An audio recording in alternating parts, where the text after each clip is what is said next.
Adventure 5, The Adventure of the Priory School, Part 1. We've had some dramatic entrances and exits upon our small stage at Baker Street, but I cannot recollect anything more sudden and startling than the first appearance of Thornycroft Huxtable, M.A., Ph.D., etc. His card, which seemed too small to carry the weight of his academic distinctions, preceded him by a few seconds, and then he entered himself, so large, so pompous, and so dignified, that he was the very embodiment of self-possession and solidity. And yet, his first action, when the door had closed behind him, was to stagger against a table, whence he slipped down upon the floor, and there was that majestic figure, prostrate and insensible, upon our bearskin hearth-rug. We'd sprung to our feet, and for a few moments we stared in silent amazement at this ponderous piece of wreckage, which told of some sudden and fatal storm far out on the ocean of life. Then Holmes hurried with a cushion for his head, and I with brandy for his lips. The heavy white face was seamed with lines of trouble. The hanging pouches under the closed eyes were leaden in colour. The loose mouth drooped dolorously at the corners. The rolling chins were unshaven. Collar and shirt bore the grime of a long journey, and the hair bristled unkempt from the well-shaped head. It was a sorely stricken man who lay before us. "What is it, Watson?" asked Holmes. "Absolute exhaustion, possibly mere hunger and fatigue," said I, with my finger on the thready pulse, where the stream of life trickles thin and small. "Return ticket from Mackleton in the north of England," said Holmes, drawing it from the watch pocket. "It is not 12 o'clock yet. He has certainly been an early starter." The puckered eyelids had begun to quiver, and now a pair of vacant grey eyes looked up at us. An instant later, the man had scrambled onto his feet, his face crimson with shame. "Forgive this weakness, Mr. Holmes. I have been a little overwrought. Thank you. If I might have a glass of milk and a biscuit, I have no doubt that I should be better. I came personally, Mr. Holmes, in order to ensure that you would return with me. I feared that no telegram would have convinced you of the absolute urgency of the case." "When you are quite restored—" "I am quite well again. I cannot imagine how I came to be so weak.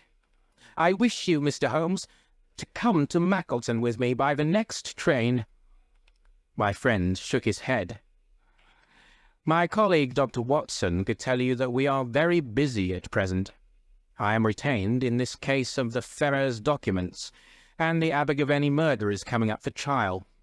Only a very important issue could call me from London at present." "Important?" Our visitor threw up his hands. "Have you heard nothing of the abduction of the only son of the Duke of Holdernesse?" "What, the late cabinet minister?" "Exactly. We had tried to keep it out of the papers, but there was some rumour in the Globe last night. I thought it might have reached your ears." Holmes shot out his long, thin arm and picked out volume H in his encyclopedia of reference. "Holdernesse, 6th Duke, K.G., P.C. Half the alphabet. Baron Beverley, Earl of Carston. Dear me, what a list. Lord Lieutenant of Hallamshire since 1900. Married Edith, daughter of Sir Charles Appledore, 1888. Heir and only child, Lord Saltire. Owns about 250,000 acres. Minerals in Lancashire and Wales. Address, Carlton House Terrace, Holdernesse Hall, Hallamshire. Carston Castle, Bangor, Wales. Lord of the Admiralty, 1872. Chief Secretary of State for... Well, this man is certainly one of the greatest subjects of the Crown." "The greatest, and perhaps the wealthiest. I am aware, Mr. Holmes, that you take a very high line in professional matters, and that you are prepared to work for the work's sake. I may tell you, however, that his Grace has already intimated that a cheque for £5,000 will be handed over to the person who can tell him where his son is, and another 1,000 to him who can name the man or men who have taken him." "It is a princely offer," said Holmes. "Watson, I think that we shall accompany Dr. Huxtable back to the north of England. And now, Dr. Huxtable, when you have consumed that milk, you will kindly tell me what has happened, when it happened, how it happened, and finally what Dr. Thornycroft Huxtable of the Priory School near Mackleton has to do with the matter, and why he comes 3 days after an event, the state of your chin gives the date, to ask for my humble services." Our visitor had consumed his milk and biscuits. The light had come back to his eyes and the colour to his cheeks as he set himself with great vigour and lucidity to explain the situation. "I must inform you, gentlemen, that the Priory is a preparatory school, of which I am the founder and principal. Huxtable's sidelights on Horace may possibly recall my name to your memories. The Priory is, without exception, the best and most select preparatory school in England.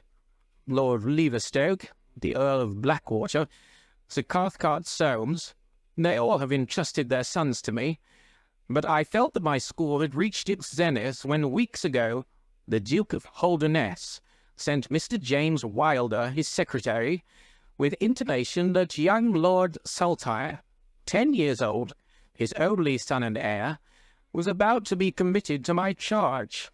Little did I think that this would be the prelude to the most crushing misfortune of my life. On May 1st, the boy arrived, that being the beginning of the summer term. He was a charming youth, and he soon fell into our ways. I may tell you, I trust that I am not indiscreet, but half-confidence are absurd in such a case, that he was not entirely happy at home. It is an open secret that the Duke's married life had not been a peaceful one, and the matter had ended in a separation by mutual consent, the Duchess taking up her residence in the south of France.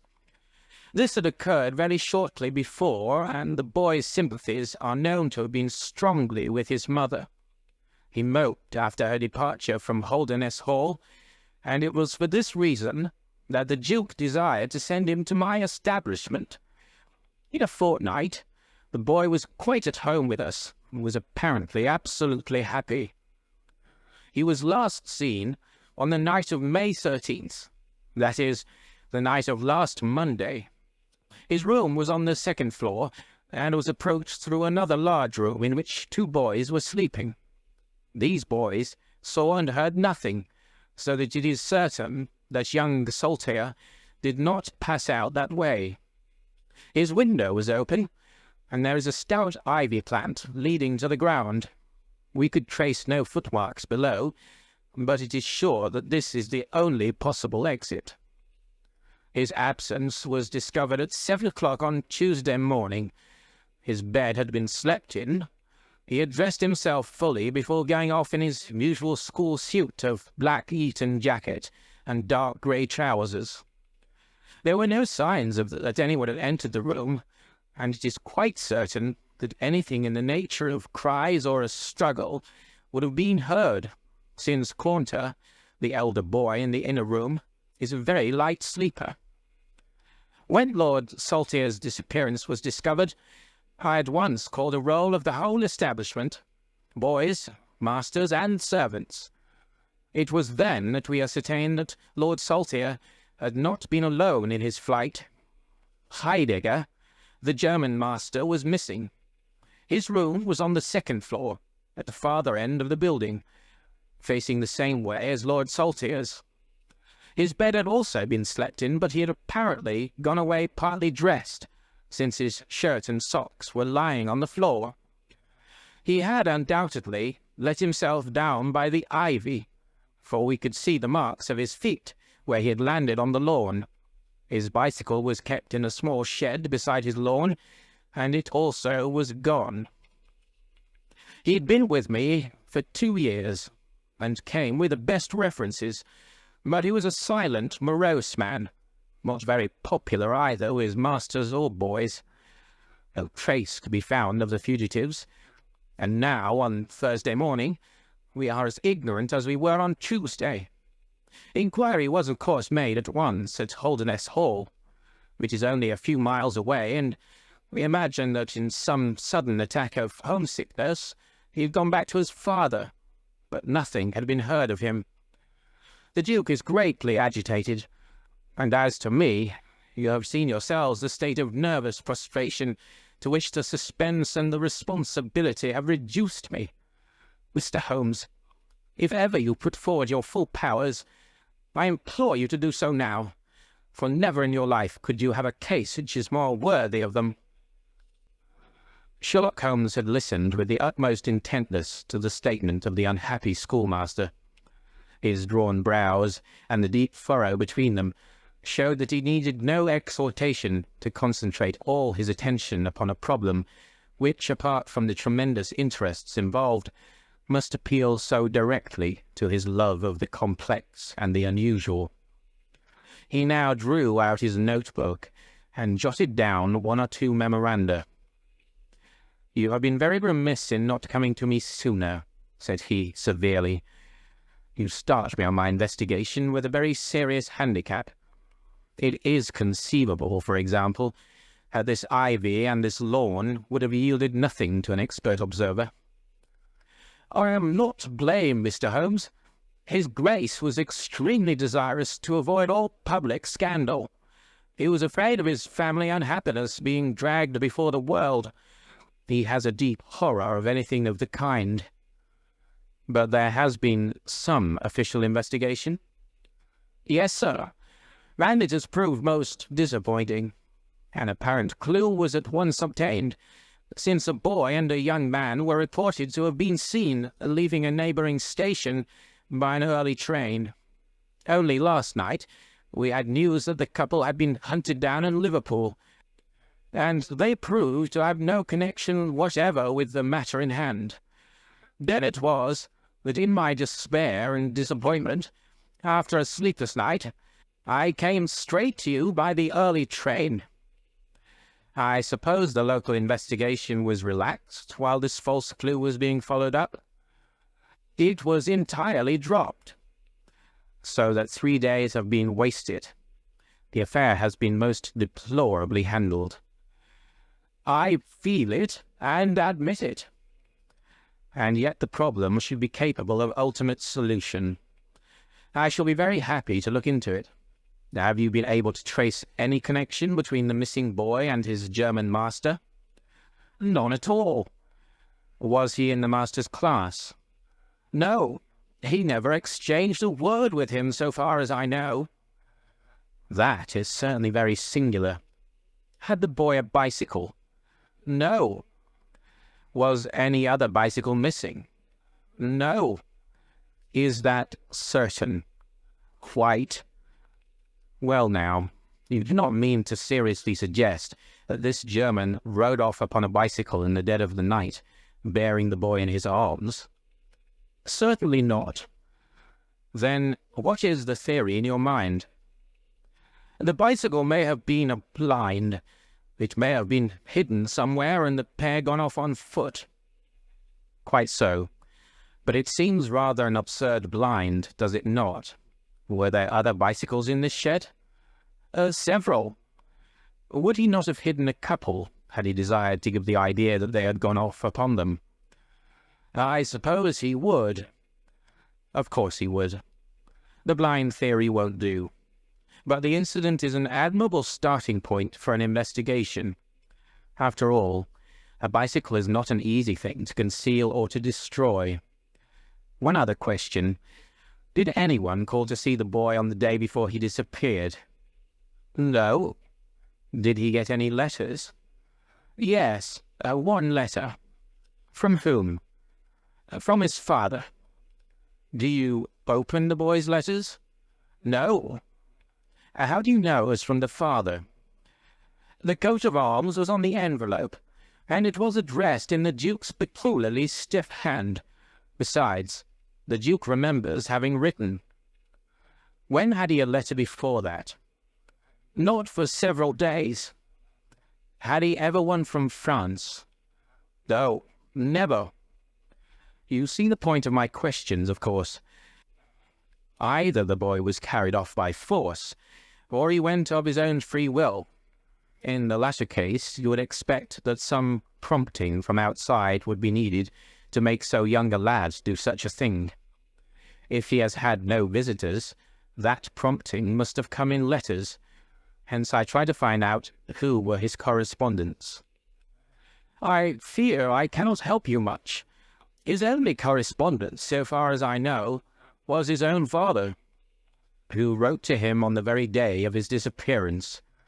Were the relations between father and son very friendly? His Grace is never very friendly with anyone. He is completely immersed in large public questions, and is rather inaccessible to all ordinary emotions. But he was always kind to the boy in his own way. But the sympathies of the latter were with the mother. Yes. Did he say so? No. The Duke, then? Good heaven, no. Then how could you know? I have had some confidential talks with Mr. James Wilder, his Grace's secretary. It was he who gave me the information about Lord Saltire's feelings. I see. By the way, that last letter of the Duke's, was it found in the boy's room after he was gone?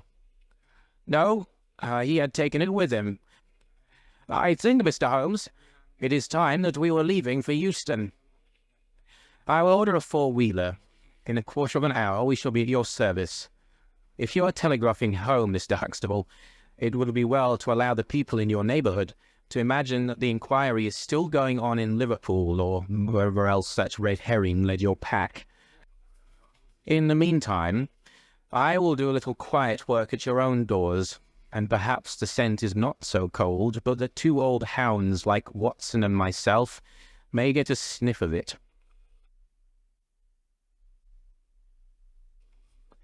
That evening found us in the cold, bracing atmosphere of the Peak country, in which Dr. Huxtable's famous school is situated. It was already dark when we reached it. A card was lying on the hall table, and the butler whispered something to his master, who turned to us with agitation in every heavy feature. "The Duke is here," said he. "The Duke and Mr. Wilder are in the study. Come, gentlemen, and I will introduce you."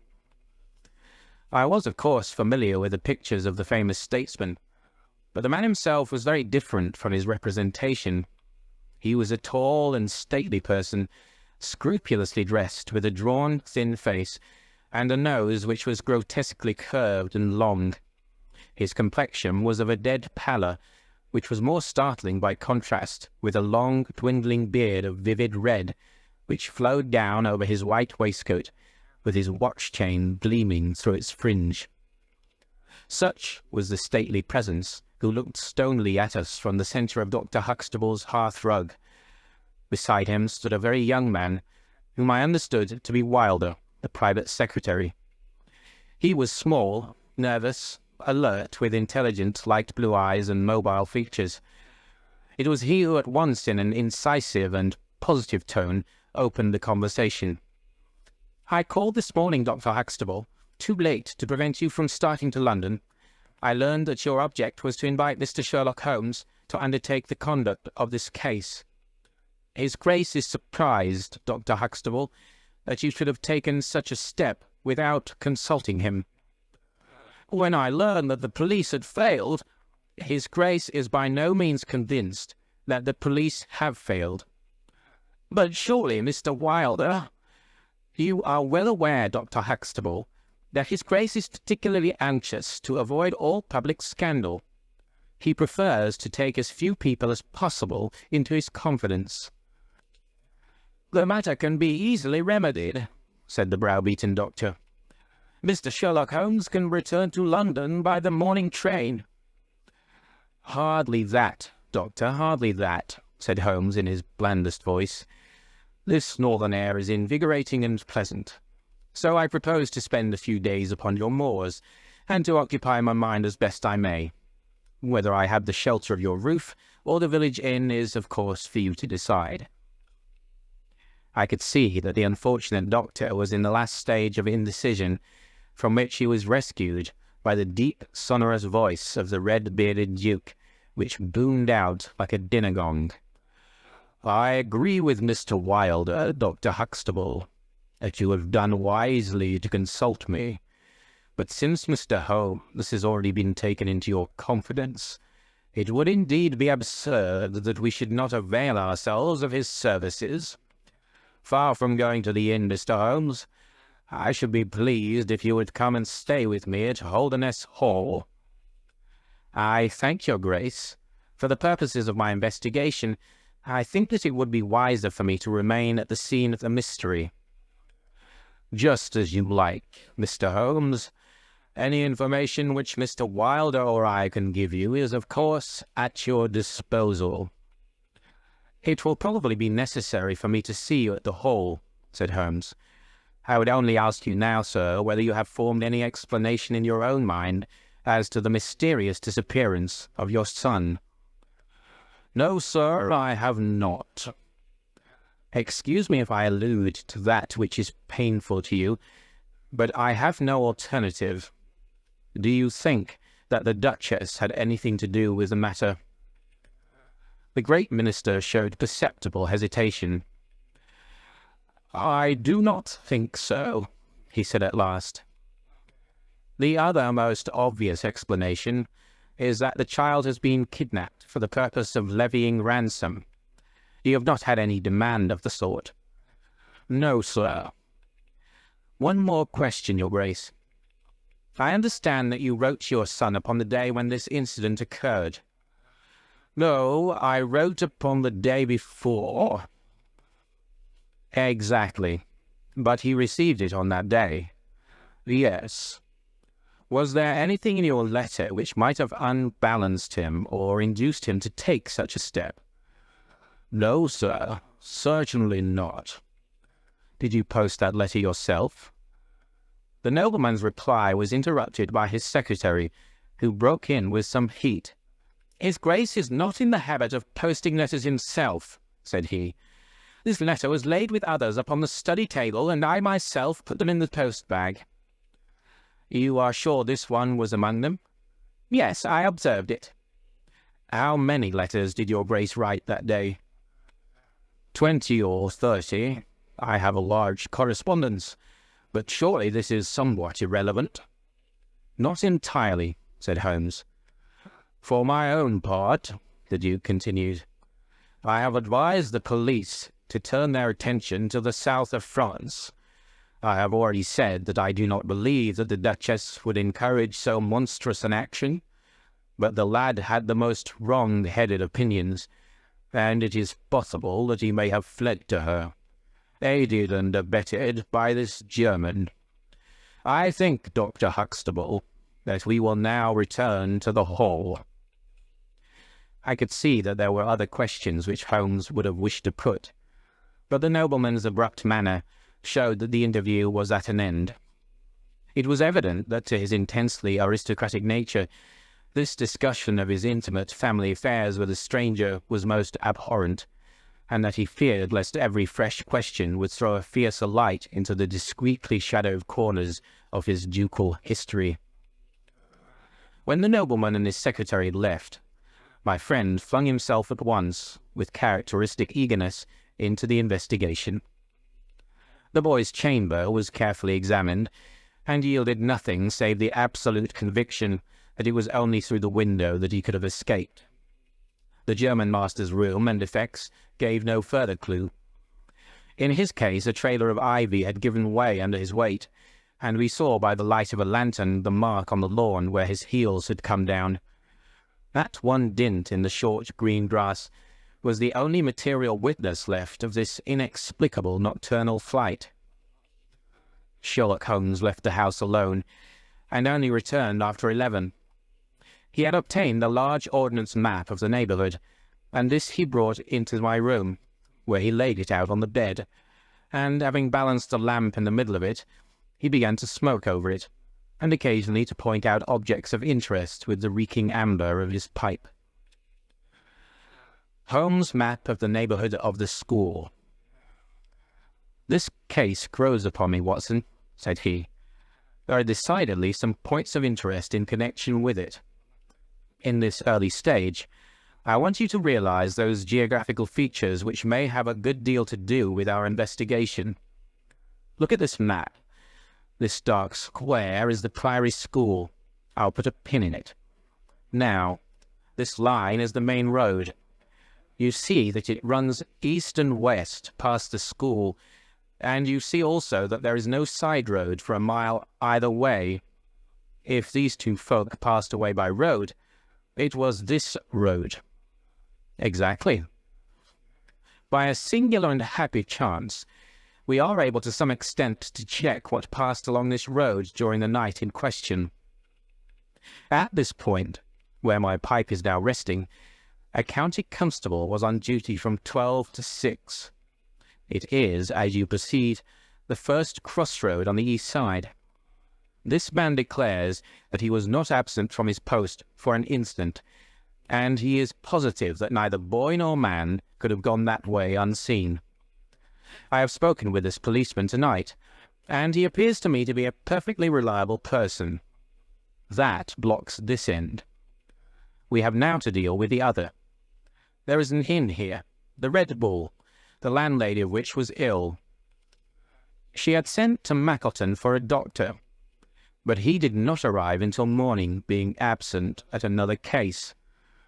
The people at the inn were alert all night, awaiting his coming, and one or other of them seems to have continually had an eye upon the road.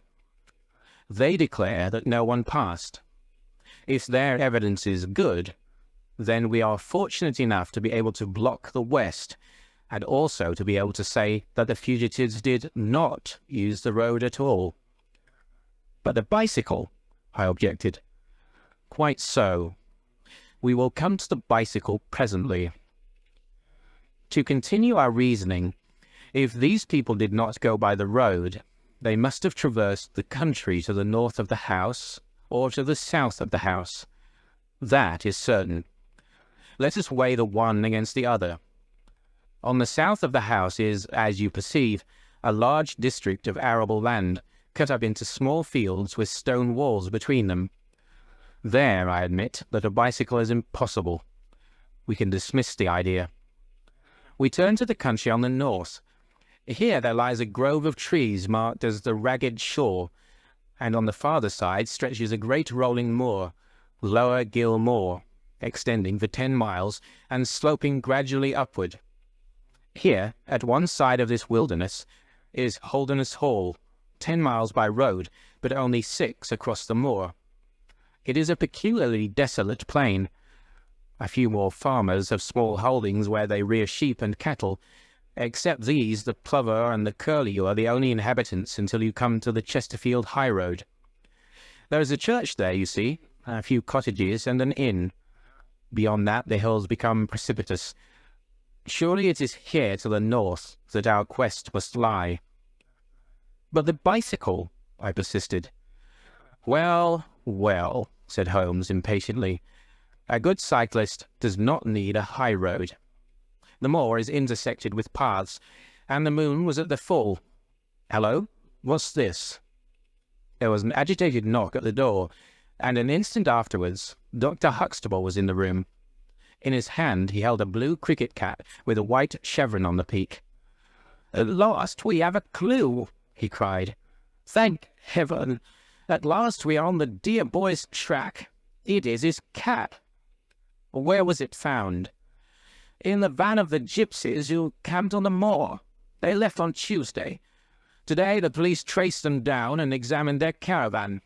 This was found." "How do they account for it?" "They shuffled and lied. Said that they found it on the moor on Tuesday morning. They know where he is, the rascals. Thank goodness. They're all safe under lock and key. Either the fear of the law or the Duke's purse will certainly get out of them all that they know." "So far so good," said Holmes, when the doctor had at last left the room. "It at least bears out the theory that it is on the side of the Lower Gill Moor that we must hope for results. The police have really done nothing locally, save the arrest of those gypsies. Look here, Watson. There's a watercourse across the moor. You see it marked here in the map. In some parts it widens into a morass. This is particularly so in the region between Holderness Hall and the school. It is vain to look elsewhere for tracks in this dry weather, but at that point there is certainly a chance of some record being left. I will call you early tomorrow morning, and you and I will try if we can throw some light upon the mystery. The day was just breaking when I woke to find the long, thin form of Holmes by my bedside. He was fully dressed, and had apparently already been out. "I have done the lawn and the bicycle shed," said he. "I have also had a rumble through the ragged shore. Now, Watson, there is cocoa ready in the next room. I must beg you to hurry, for we have a great day before us." His eyes shone, and his cheek was flushed with the exhilaration of the master workman who sees his work lie ready before him. A very different Holmes, this active, alert man, from the introspective and pallid dreamer of Baker Street. I felt, as I looked upon that supple figure, alive with nervous energy, that it was indeed a strenuous day that awaited us. And yet it opened in the blackest disappointment. With high hopes we struck across the peaty russet moor, intersected with 1,000 sheep paths, until we came to the broad, light green belt which marked the morass between us and Holderness. Certainly, if the lad had gone homeward, he must have passed this, and he could not pass it without leaving his traces. But no sign of him or the German could be seen. With a darkening face, my friend strode along the margin, eagerly observant of every muddy stain upon the mossy surface. Sheep marks there were in profusion, and at one place, some miles down, cows had left their tracks. Nothing more. "Check number 1, said Holmes, looking gloomily over the rolling expanse of the moor. "There is another morass down yonder, and a narrow neck between— Hello? Hello? Hello? What have we here?" We had come on a small black ribbon of pathway. In the middle of it, clearly marked on the sodden soil, was the track of a bicycle. "Hurrah!" I cried. "We have it!" But Holmes was shaking his head, and his face was puzzled and expectant rather than joyous. "A bicycle, certainly, but not the bicycle," said he. "I am familiar with 42 different impressions left by tires. This, as you perceive, is a Dunlop, with a patch upon the outer cover. Heidegger's tires were Palmer's, leaving longitudinal stripes. Aveling, the mathematical master, was sure upon the point. Therefore it is not Heidegger's track." "The boy's, then?" "Possibly, if we could prove a bicycle to have been in his possession. But this we have utterly failed to do. This track, as you perceive, was made by a rider who was going from the direction of the school." "Or towards it." "No, no, my dear Watson. The more deeply sunk impression is, of course, the hind wheel upon which the weight rests. You perceive several places where it has passed across and obliterated the more shallow mark of the front one. It was undoubtedly heading away from the school. It may or may not be connected with our inquiry, but we will follow it backwards before we get any further." We did so, and at the end of a few hundred yards, lost the tracks as we emerged from the boggy portion of the moor. Following the path backwards, we picked out another spot, where a spring trickled across it. Here, once again, was the mark of the bicycle, though nearly obliterated by the hooves of cows. After that there was no sign, but the path ran right out into Ragged Shaw, the wood which backed on to the school. From this wood the cycle must have emerged. Holmes sat down on a boulder and rested his chin in his hands. I had smoked 2 cigarettes before he moved. "Well, well," said he at last. "It is of course possible that a cunning man might change the tires of his bicycle in order to leave the unfamiliar tracks. A criminal who was capable of such a thought is a man whom I should be proud to do business with. We will leave this question undecided, and hark back to our morass again, for we have left a good deal unexplored." We continued our systematic survey of the edge of the sodden portion of the moor, and soon our perseverance was gloriously rewarded. Right across the lower part of the bog, lay a miry path. Holmes gave a cry of delight as he approached it. An impression like a fine bundle of telegraph wires ran down the centre of it. It was the Palmer tyres. "Here is Herr Heidegger, sure enough," cried Holmes exultantly. "My reasoning seems to have been pretty sound, Watson. I congratulate you. But we have a long way still to go. Kindly walk clear of the path. Now, let us follow the trail. I fear that it will not lead very far." We found, however, as we advanced, that this portion of the moor is intersected with soft patches, and though we frequently lost sight of the track, we always succeeded in picking it up once more. "Do you observe," said Holmes, "that the rider is now undoubtedly forcing the pace? There can be no doubt of it. Look at this impression, where you get both tyres clear. The one is as deep as the other. That can only mean that the rider is throwing his weight onto the handlebar, as a man does when he is sprinting. By Jove, he's had a fall." There was a broad irregular smudge covering some yards of the track. Then there were a few footmarks, and the tyre reappeared once more. "A side slip," I suggested. Holmes held up a crumpled branch of flowering gorse. To my horror, I perceived that the yellow blossoms were all dabbed with crimson. On the path, too, and among the heather, were dark stains of clotted blood. "Bad," said Holmes. "Bad. Stand clear, Watson. Not an unnecessary footstep. What do I read here? He fell wounded. He stood up. He remounted. He proceeded. But there is no other track. Cattle on this side path. He was surely not gored by a bull. Impossible. But I see no traces of anyone else. We must push on, Watson.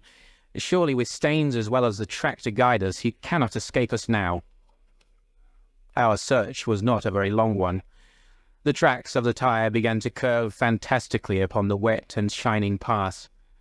Suddenly, as I looked ahead, the gleam of metal caught my eye from amid the thick gorse bushes. Out of them we dragged a bicycle, Palmer tired, one pedal bent, and the whole front of it horribly smeared and slobbered with blood. On the other side of the bushes, a shoe was projecting. We ran round, and there lay the unfortunate rider. He was a tall man, full-bearded, with spectacles, one glass of which had been knocked out. The cause of his death was a frightful blow upon the head, which had crushed in part of his skull. That he could have gone on after receiving such an injury said much for the vitality and courage of the man. He wore shoes but no socks, and his open coat disclosed a nightshirt beneath it. It was undoubtedly the German master.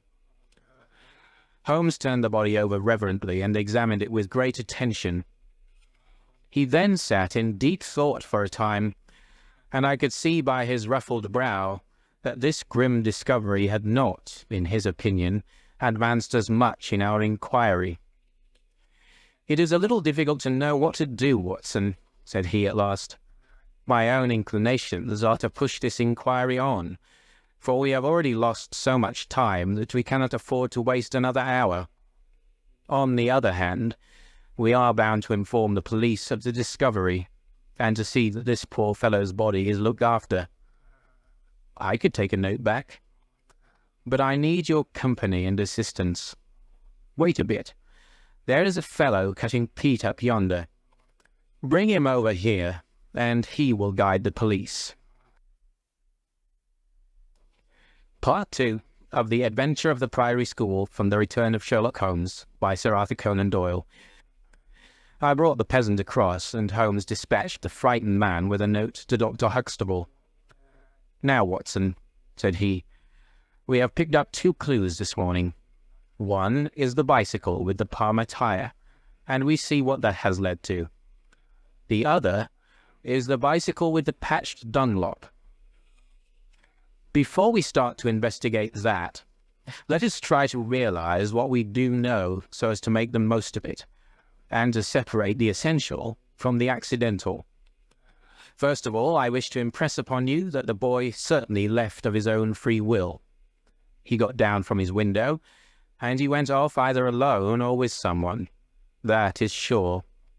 I assented. Well now, let us turn to this unfortunate German master. The boy was fully dressed when he fled. Therefore, he foresaw what he would do. But the German went without his socks. He certainly acted on very short notice. Undoubtedly. Why did he go? Because from his bedroom window he saw the flight of the boy, because he wished to overtake him and bring him back. He seized his bicycle, pursued the lad, and in pursuing him, met his death. So it would seem. Now I come to the critical part of my argument. The natural action of a man in pursuing a little boy would be to run after him. He would know that he could overtake him. But the German does not do so. He turns to his bicycle. I am told that he was an excellent cyclist. He would not do this if he did not see that the boy had some swift means of escape. The other bicycle. Let us continue our reconstruction. He meets his death 5 miles from the school. Not by a bullet, mark you, which even a lad might conceivably discharge, but by a savage blow dealt by a vigorous arm. The lad, then, had a companion in his flight, and the flight was a swift one, since it took 5 miles before an expert cyclist could overtake them. Yet we survey the ground round the scene of the tragedy. What do we find? A few cattle tracks, nothing more. I took a wide sweep round, and there is no path within 50 yards. Another cyclist could have had nothing to do with the actual murder, nor were there any human footmarks. "Holmes," I cried, "this is impossible." "Admirable," he said. "A most illuminating remark. It is impossible, as I state it, and therefore I must in some respect have stated it wrong. Yet you saw for yourself. Can you suggest any fallacy?" "He could not have fractured his skull in a fall." "In a morass, Watson?" "I'm at my wit's end." "Tut, tut. We have solved some worse problems. At least we have plenty of material, if we can only use it. Come then, and having exhausted the Palmer, let us see what the Dunlop with the patched cover has to offer us." We picked up the track and followed it onward for some distance, but soon the moor rose into a long, heather-tufted curve, and we left the watercourse behind us. No further help from tracks could be hoped for. At the spot where we saw the last of the Dunlop tire, it might equally have led to Holderness Hall, the stately towers of which rose some miles to our left, or to a low grey village which lay in front of us, and marked the position of the Chesterfield highroad. As we approached the forbidding and squalid inn, with the sign of a gamecock above the door, Holmes gave a sudden groan and clutched me by the shoulder to save himself from falling. He had had one of those violent strains of the ankle which leave a man helpless. With difficulty he limped up to the door, where a squat, dark, elderly man was smoking a black clay pipe. "How are you, Mr. Reuben Hayes?" said Holmes. "Who are you? And how do you get my name so pat?" the countryman answered, with a suspicious flash of a pair of cunning eyes. "Well, it's printed on the board above your head. It's easy to see a man who is master of his own house. I suppose you haven't such a thing as a carriage in your stables?" "No, I have not." "I can hardly put my foot to the ground." "Don't put it to the ground." "But I can't walk." "Well then, hop." Mr. Reuben Hayes' manner was far from gracious, but Holmes took it with admirable good humour. "Look here, my man," said he. "This is really rather an awkward fix for me. I don't mind how I get on." "Neither do I," said the morose landlord. "The matter is very important. I would offer you a sovereign for the use of a bicycle."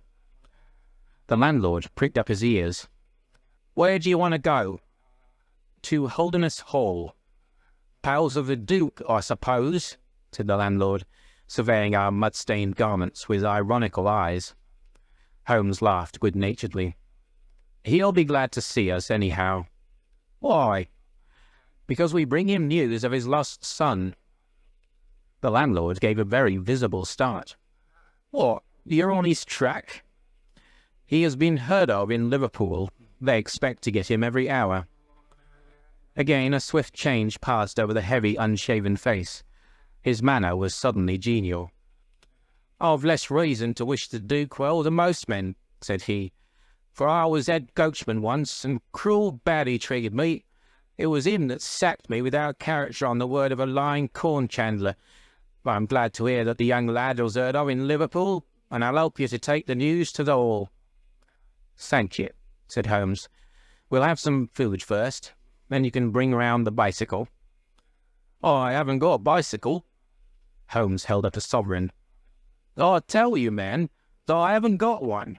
I'll let you have 2 horses as far as the Hall." "Well, well," said Holmes, "we'll talk about it when we've had something to eat." When we were left alone in the stone-flagged kitchen, it was astonishing how rapidly that sprained ankle recovered. It was nearly nightfall, and we had eaten nothing since early morning, so that we spent some time over our meal. Holmes was lost in thought, and once or twice he walked over to the window and stared earnestly out. It opened onto a squalid courtyard. In the far corner was a smithy, where a grimy lad was at work. On the other side were the stables. Holmes had sat down again after one of those excursions when he suddenly sprang out of his chair with a loud exclamation. "By heaven, Watson, I believe that I've got it," he cried. Yes, it must be so, Watson. Do you remember seeing any cow tracks today?" "Yes, several." "Where?" "Well, everywhere. They were at the morass, and again on the pass, and again near where poor Heidegger met his death." "Exactly. Well now, Watson, how many cows did you see on the moor?" "I don't remember seeing any." "Strange, Watson, that we should see tracks all along our line, but never a cow on the whole moor.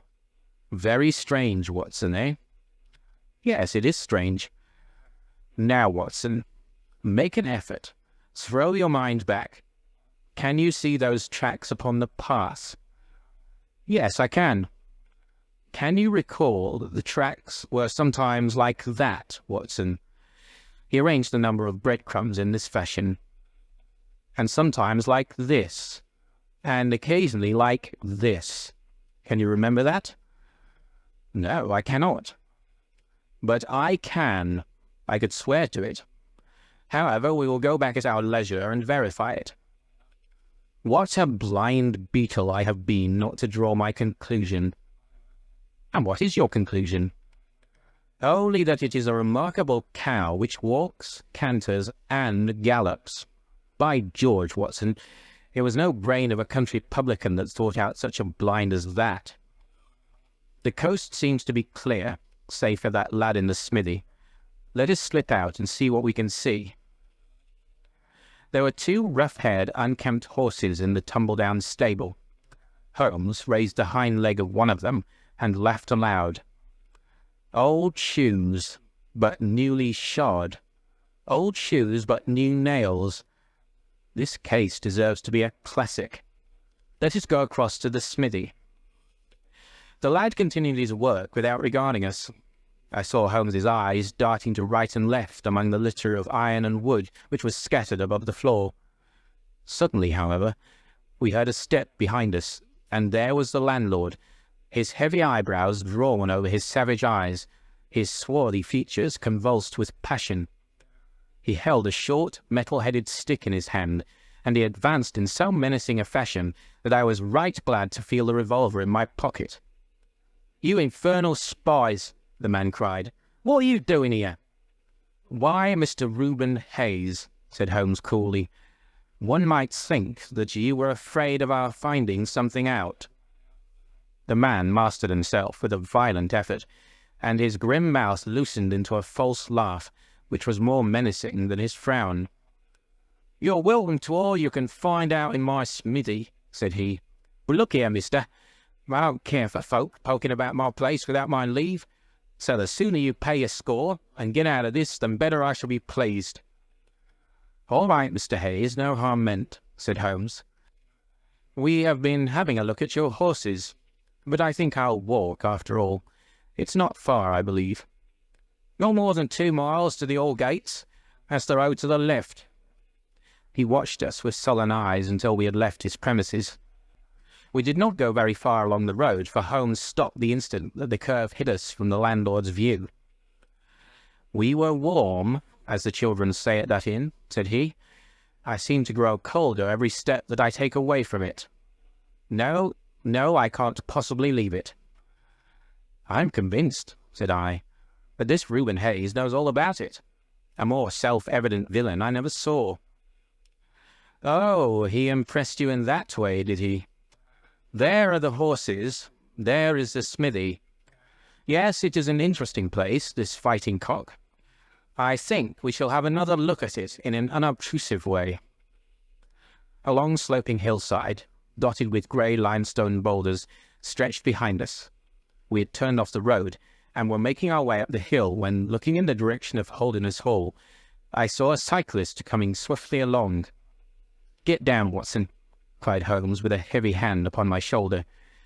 We had hardly sunk from view when the man flew past us on the road, amid a rolling cloud of dust.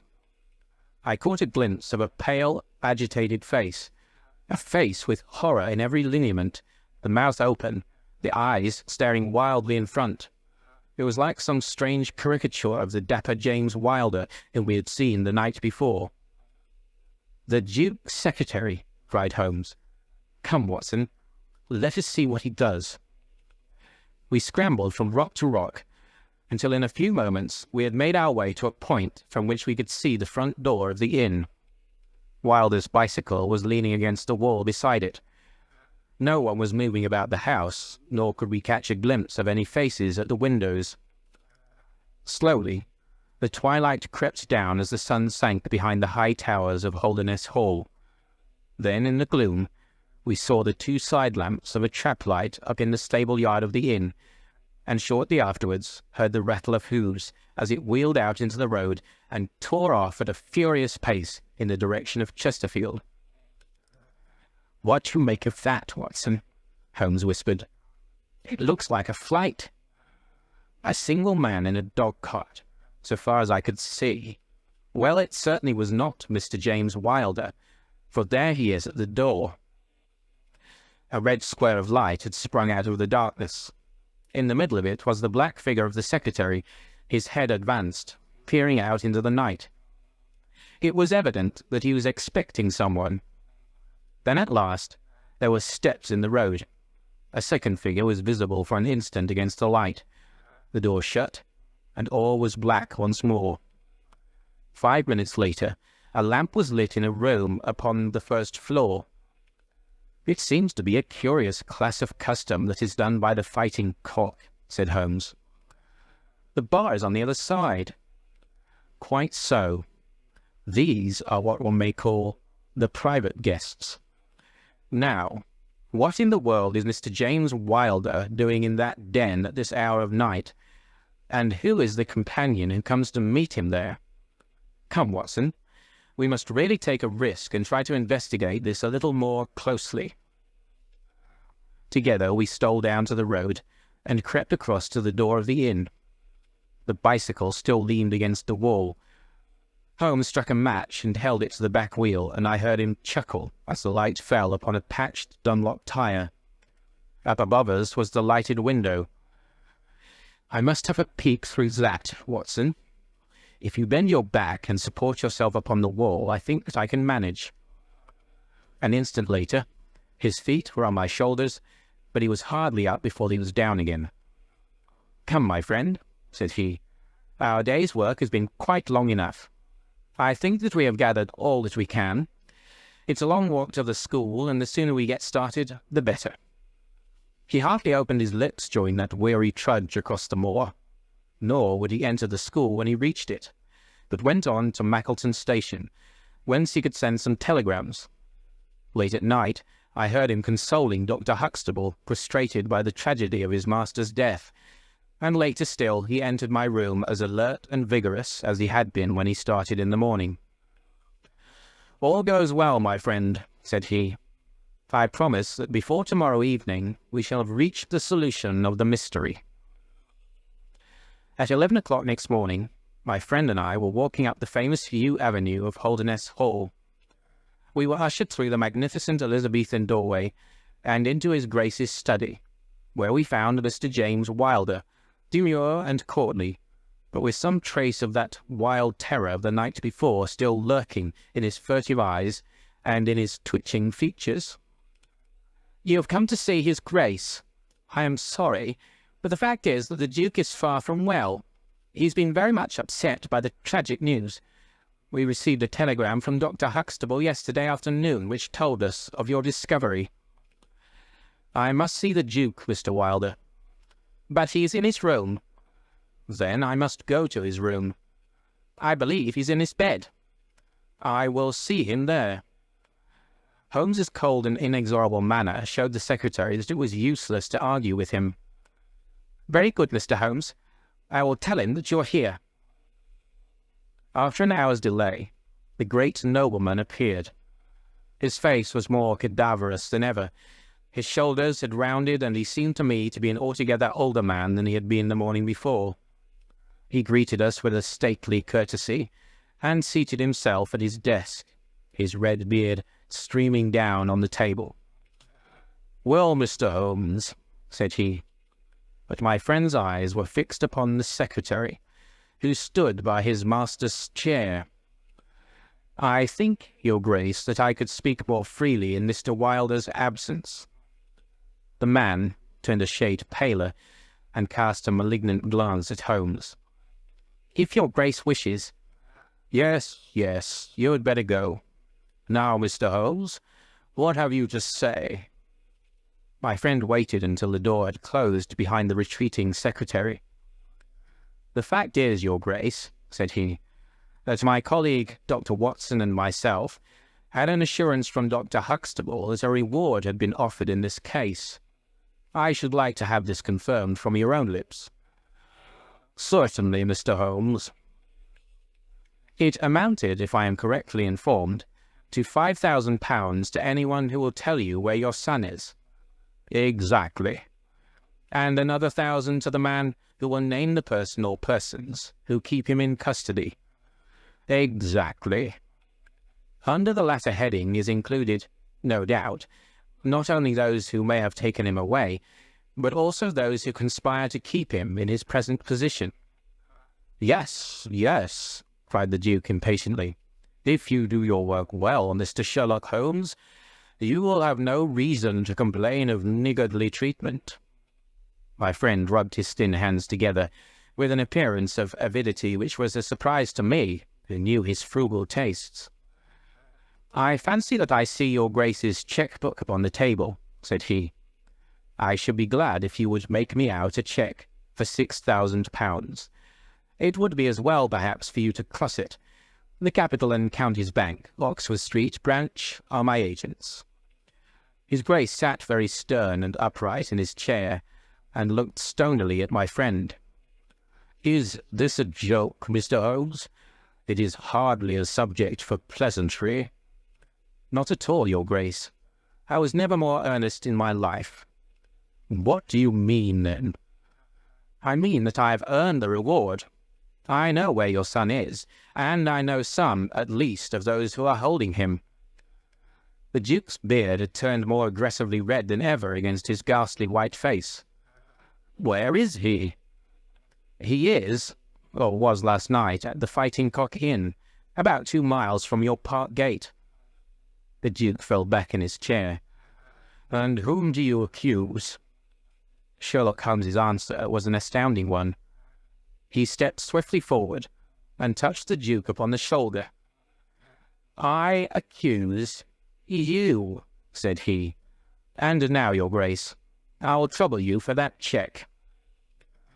Never shall I forget the Duke's appearance as he sprang up and clawed with his hands like one who is sinking into an abyss. Then, with an extraordinary effort of aristocratic self-command, he sat down and sank his face in his hands. It was some minutes before he spoke. "How much do you know?" he asked at last without raising his head. I saw you together last night. Does anyone else besides your friend know? I have spoken to no one. The Duke took a pen in his quivering fingers and opened his checkbook. I shall be as good as my word, Mr. Holmes. I'm about to write your check. However unwelcome the information which you have gained may be to me, when the offer was first made, I little thought the turn which events might take. But you and your friend are men of discretion, Mr. Holmes. I hardly understand your grace. I must put it plainly, Mr. Holmes. If only you two know of this incident, there is no reason why it should go any farther. I think £12,000 is a sum that I owe you, is it not? But Holmes smiled and shook his head. I fear, your grace, that matters can hardly be arranged so easily. There is the death of this schoolmaster to be accounted for. But James knew nothing of that. You cannot hold him responsible for that. It was the work of this brutal ruffian whom he had the misfortune to employ. I must take the view, your grace, that when a man embarks upon a crime, he is morally guilty of any other crime which may spring from it. Morally, Mr. Holmes, no doubt you are right, but surely not in the eyes of the law. A man cannot be condemned for a murder at which he was not present, and which he loathes and abhors as much as you do. The instant that he heard of it, he made a complete confession to me, so filled was he with horror and remorse. He lost not an hour in breaking entirely with the murderer. Oh, Mr. Holmes, you must save him. You must save him. I tell you that you must save him. The Duke had dropped the last attempt at self-command and was pacing the room with a convulsed face and with his clenched hands raving in the air. At last he mastered himself and sat down once more at his desk. I appreciate your conduct in coming here before you spoke to anyone else, said he. At least we have to take counsel how far we can minimize this hideous scandal. Exactly, said Holmes. I think, your grace, that this can only be done by absolute frankness between us. I am disposed to help your grace to the best of my ability, but in order to do so, I must understand to the last detail how the matter stands. I realize that your words applied to Mr. James Wilder, and that he is not the murderer. No, the murderer has escaped. Sherlock Holmes smiled demurely. Your grace can hardly have heard of any small reputation which I possess, or you would not imagine that it is so easy to escape me. Mr. Reuben Hayes was arrested at Chesterfield on my information at 11 o'clock last night. I had a telegram from the head of the local police before I left the school this morning. The Duke leaned back in his chair and stared with amazement at my friend. You seem to have powers that are hardly human, said he.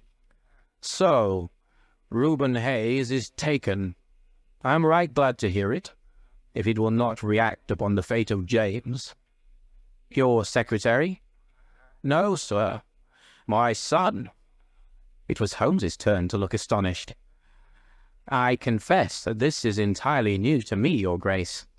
I must beg you to be more explicit. I will conceal nothing from you. I agree with you that complete frankness, however painful it may be to me, is the best policy in this desperate situation to which James's folly and jealousy have reduced us. When I was a very young man, Mr. Holmes, I loved with such a love as comes only once in a lifetime. I offered the lady marriage, but she refused it on the grounds that such a match might mar my career.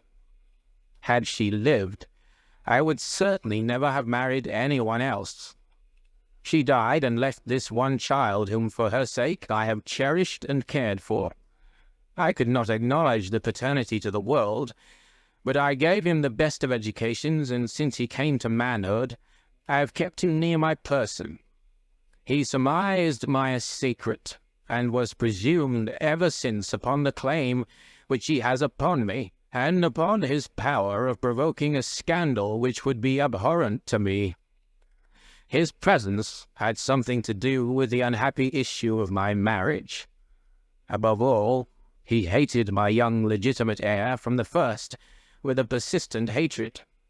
You may well ask me why, under these circumstances, I still kept James under my roof.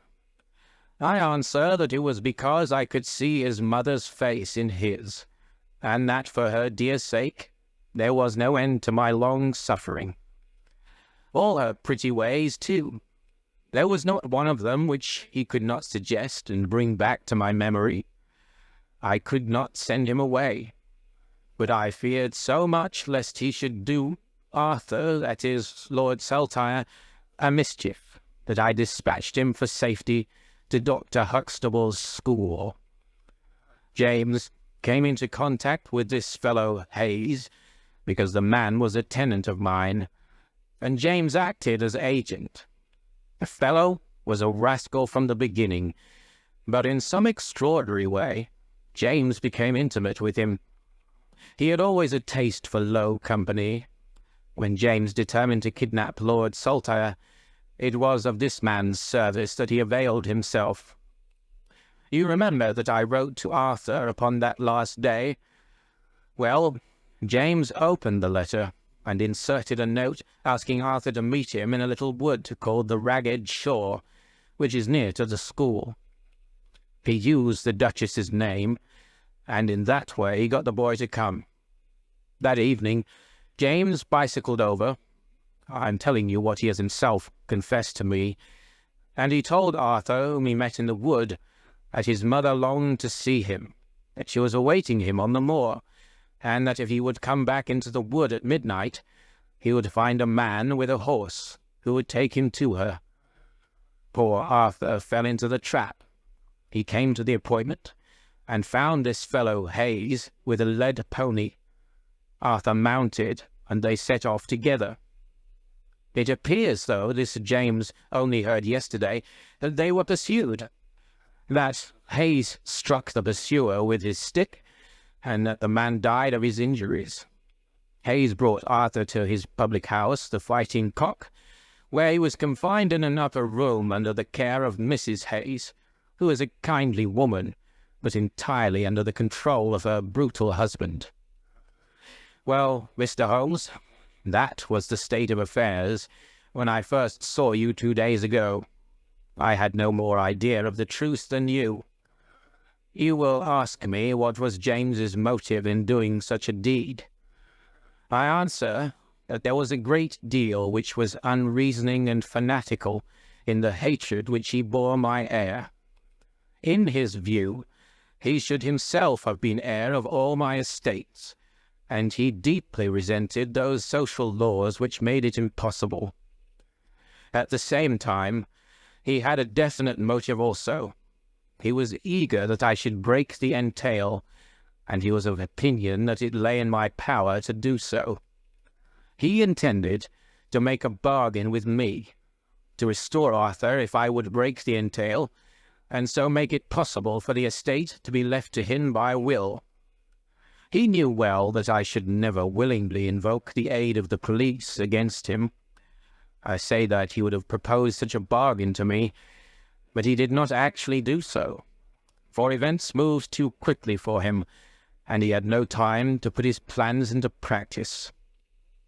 What brought all this wicked scheme to wreck was your discovery of this man Heidegger's dead body. James was seized with horror at the news. It came to us yesterday as we sat together in this study. Dr. Huxtable had sent a telegram. James was so overwhelmed with grief and agitation that my suspicions, which had never been entirely absent, rose instantly to a certainty, and I taxed him with the deed. He made a complete voluntary confession. Then he implored me to keep his secret for 3 days longer, so as to give his wretched accomplice a chance of saving his guilty life. I yielded, as I've always yielded, to his prayers, and instantly James hurried off to the Fighting Cock to warn Hayes, and give him the means of flight. I could not go there by daylight without provoking comment, but as soon as night fell, I hurried off to see my dear Arthur.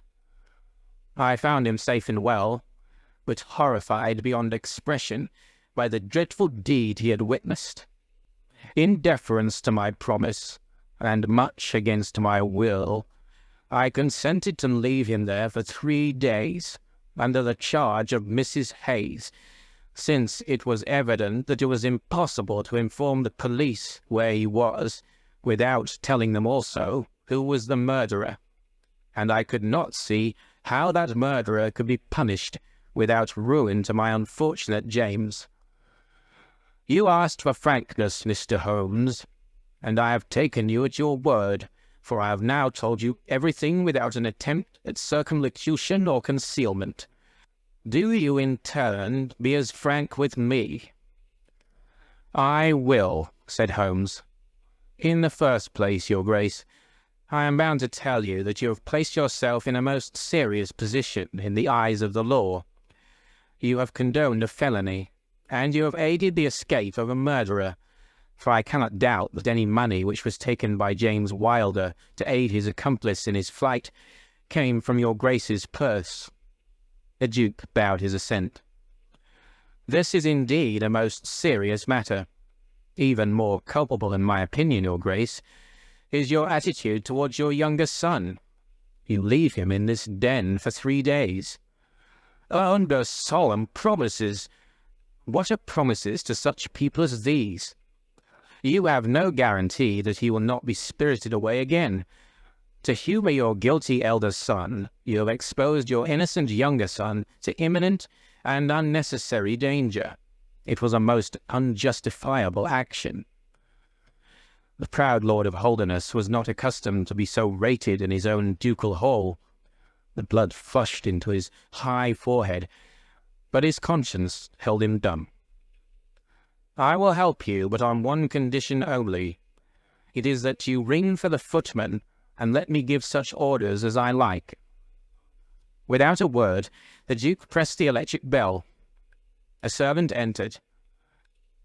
"You will be glad to hear," said Holmes, "that your young master is found.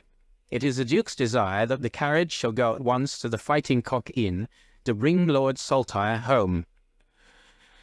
"Now," said Holmes, when the rejoicing lackey had disappeared, "having secured the future, we can afford to be more lenient with the past. I am not in an official position, and there is no reason, so long as the ends of justice are served, why I should disclose all that I know. As to Hayes, I say nothing. The gallows awaits him, and I would do nothing to save him from it. What he will divulge I cannot tell, but I have no doubt that your Grace could make him understand that it is to his interest to be silent. From the police point of view, he will have kidnapped the boy for the purpose of ransom. If they do not themselves find it out, I see no reason why I should prompt them to take a broader point of view. I would warn your Grace, however, that the continued presence of Mr. James Wilder in your household can only lead to misfortune." "I understand that, Mr. Holmes, and it is already settled that he shall leave me forever, and go to seek his fortune in Australia." "In that case, your Grace, since you have yourself stated that any unhappiness in your married life was caused by his presence, I would suggest that you make such amends as you can to the Duchess, and that you try to resume those relations which have been so unhappily interrupted." "That also I have arranged, Mr. Holmes. I wrote to the Duchess this morning." "In that case," said Holmes, rising, "I think that my friend and I can congratulate ourselves upon several most happy results from our little visit to the north. There is one other small point upon which I desire some light. This fellow Hayes had shod his horses with shoes which counterfeited the tracks of cows. Was it from Mr. Wilder that he learned so extraordinary a device?" The Duke stood in thought for a moment, with a look of intense surprise on his face. Then he opened a door and showed us into a large room, furnished as a museum. He led the way to a glass case in a corner and pointed to the inscription. "These shoes," it ran, "were dug up in the moat of Holderness Hole. They are for the use of horses, but they are shaped below with a cloven foot of iron, so as to throw pursuers off the track. They are supposed to have belonged to some of the marauding barons of Holderness in the Middle Ages." Holmes opened the case, and moistening his finger, he passed it along the shoe. A thin film of recent mud was left upon his skin. "Thank you," said he, as he replaced the glass. "It is the second most interesting object that I have seen in the north." "And the first?"